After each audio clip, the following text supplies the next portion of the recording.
দেশৰ জনগণৰ খাদ্য সুৰক্ষা নিশ্চিত কৰাৰ উদ্দেশ্যৰে ৰাষ্ট্ৰীয় খাদ্য সুৰক্ষা আইন 2013 প্ৰণয়ন কৰা হৈছিল। কেন্দ্ৰীয় চৰকাৰে খাদ্য সুৰক্ষা আইন প্ৰণয়নৰ সময়ত অসমৰ বাবে বান্ধি দিয়া হিতাধিকাৰীৰ লক্ষ্য হ'ল 2,51,89,775 গৰাকী। এই লক্ষ্য 2011 চনৰ লোকপিয়ল অনুসৰি দিয়া হৈছিল।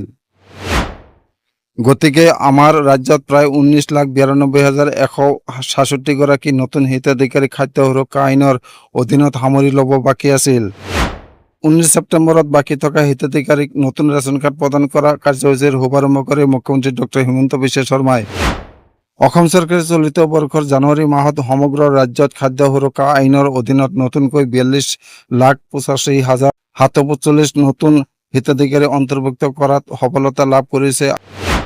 যোৱা জানুৱাৰী মাহত 10,73,489টা নতুন পৰিয়ালক ৰেচন কাৰ্ড প্ৰদান কৰা হৈছে।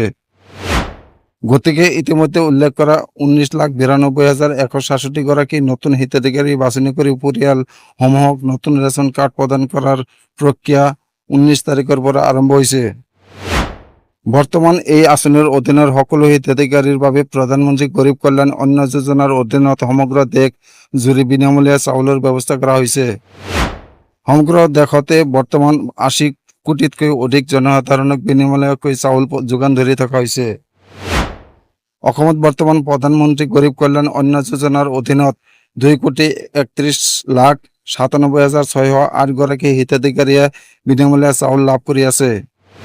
আঁচনিখনে বৰ্তমান সামৰি লোৱা পৰিয়ালৰ সংখ্যা 66,86,845 গৰাকী।